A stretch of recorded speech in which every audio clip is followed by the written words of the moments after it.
अस्सलामुअलैकुम, आप देख रहे हैं आसिफ जलाल एकेडमी यूट्यूब चैनल। आज हम सेकंड ईयर मैथ की एक्सरसाइज 1.1 का क्वेश्चन 3 करेंगे। सबसे पहले हम इसके कंसेप्ट को समझते हैं, इसमें हमने करना क्या है।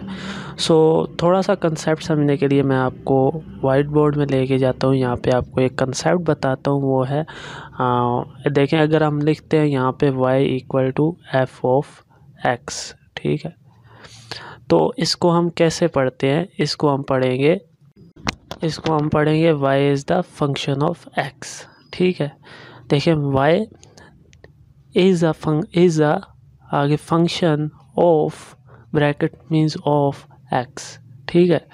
तो आपने ना इस तरह से बाकी जितने भी क्वेश्चन है उसमें निकालना होगा। जैसे आप पहला सवाल आप देखें ना, तो यहाँ पे आप देखें पहला सवाल में लिखा हुआ है the parameter p of a square as a function of its area a, यानी p as a function of area.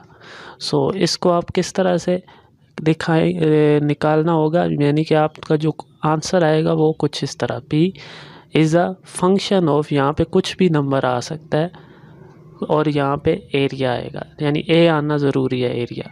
तो ये आपका इस तरह से आंसर आएगा। इसी तरह अगले सवाल में देखें तो area A of a circle as a function of its circumference.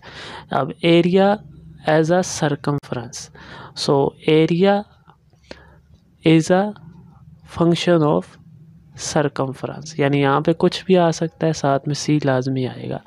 तो ये आपने ये कंसेप्ट ज़रूर रखना है। अगर मैं इसको यूँ लिखता हूँ ना, x = f ऑफ x और f ऑफ y, ये y, तो फिर इसको अब हम कैसे पढ़ेंगे, x is a function of y।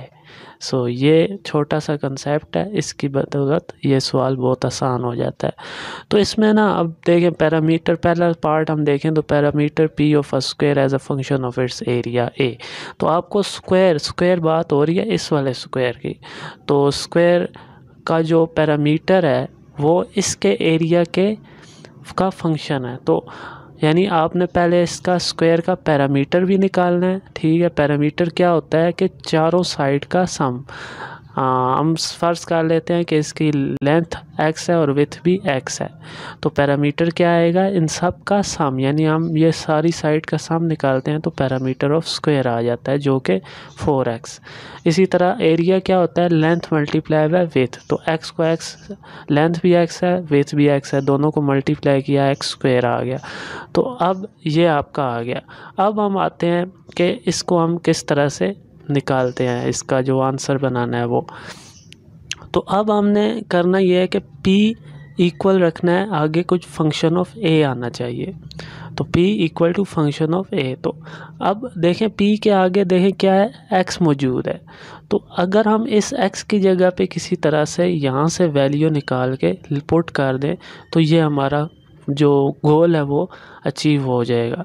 तो हम क्या करेंगे, ये जो a = x² है, यहाँ से x की वैल्यू निकालते हैं, ठीक है। तो अब क्योंकि स्क्वायर है, स्क्वायर को हटाने के लिए हमने अंडर रूट लिया, तो ये x की वैल्यू आई जिसमें a मौजूद है। तो इस x की वैल्यू को हम इक्वेशन 1 में पुट करेंगे इस x की जगह पे, तो आप देख सकते हैं हमारा जो आंसर है वो आ गया है। तो this shows that p of a square as a function of its area a। तो ये p को हमने एक्सप्रेस कर लिया एरिया के हिसाब से। बहुत सिंपल सवाल है, ज्योमेट्री के कानून आपने रट लेने हैं। पैरामीटर किस तरह निकालते हैं, स्क्वायर किस तरह निकालते हैं, क्यूब किस तरह निकालते हैं, सरकमफ्रेंस कैसे निकालना है, तो सर्कल का एरिया क्या होता है, इसी तरह क्यूब का वॉल्यूम कैसे निकालते हैं। ये जो है ना, ये ज्योमेट्री के कंसेप्ट अलग हैं। इधर जो कंसेप्ट आपको याद रखना है वो ये है कि बस यहाँ पे जो है ना p, वो आप अगर p है, इधर एरिया है a, इधर वॉल्यूम है, उसके आगे जो आएंगे वो इस जगह पे मौजूद होने चाहिए इक्वल टू के बाद, जैसे यहाँ पे देखें। तो ये कंसेप्ट है बस। तो आप देखें इस सवाल में देखते हैं, तो एरिया ऑफ अ सर्कल सवाल आपका है, ये area of A of a circle as a function of its circumference. तो हमें पहले क्या निकालना है, सर्कल का एरिया निकालना है, सर्कल का सरकमफ्रेंस निकालना है। तो यहाँ पे देखें एक सर्कल है, ठीक है, उसका रेडियस r है, तो इसका एरिया जो होता है वो पाई आर स्क्वायर होता है। अब ये ज्योमेट्री का कानून है, ये आपको याद रखना है। इसके सर्कल का एरिया पाई आर स्क्वायर है, circumference of circle 2 pi r होता है। ये भी फार्मूला एज इट इज़ याद रखना है। तो अब जब ये चीज़ें आ गई हमारे पास, अब हमने रिप्रेजेंट करना है किसको किसके साथ, ए को सी में, यानी ए के आगे सी आना चाहिए। तो यानी यहाँ पे ना सी आना चाहिए ए के आगे। तो ये आर है इधर ऐसी चीज़ जो दोनों में है, तो हम क्या करेंगे, इस आर की वैल्यू इधर से निकालेंगे जिसमें सी भी आ जाएगा। तो 2 पाई मल्टीप्लाई हो रहे हैं, दूसरी तरफ जाकर डिवाइड हो जाएंगे, आर अकेला रह जाएगा। तो ये जो आर की वैल्यू आई है इसको हम 1 में डाल देते हैं। तो 1 में जब डालेंगे तो देखें आर की जगह पे आर की ये वाली वैल्यू आई है, ऊपर स्क्वायर आ गया, और इक्वल टू इसको थोड़ा सा सॉल्व किया, सी का स्क्वायर किया, 2 है 2 का स्क्वायर 4 हो गया, पाई का स्क्वायर।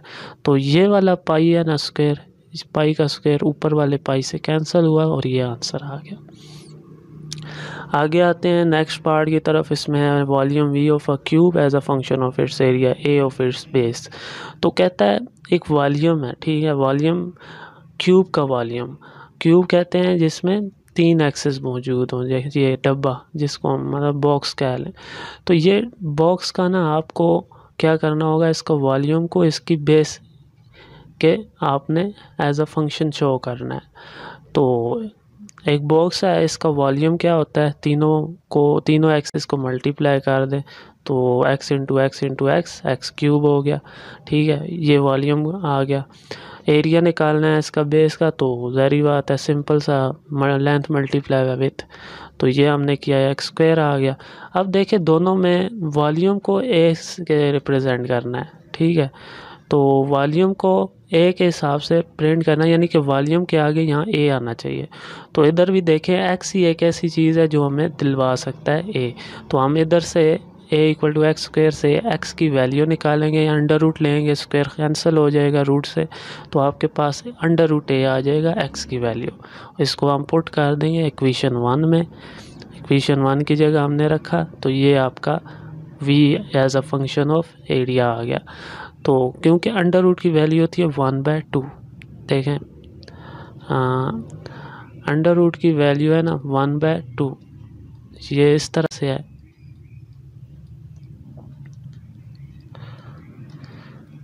तो देखें अंडर रूट की वैल्यू है 1/2, इसके बाहर है मल्टीप्लाई हो रहा है 3, तो 3 के नीचे कुछ नहीं है तो 1 है। ये क्योंकि मल्टीप्लाई हो रहे हैं तो ऊपर वाला ऊपर से, नीचे वाला नीचे से, तो इसलिए ये क्या आ जाएगा 3/2, ठीक है। तो ये है फिर आपका आंसर। तो उम्मीद करता हूँ ये सवाल आपको समझ में आ गए होंगे। तो वीडियो को ज़रूर लाइक कीजिएगा, कमेंट्स में ज़रूर फीडबैक दीजिएगा ताकि मैं इस सिलसिले को जारी रख सकूँ। So thanks for watching, good bye.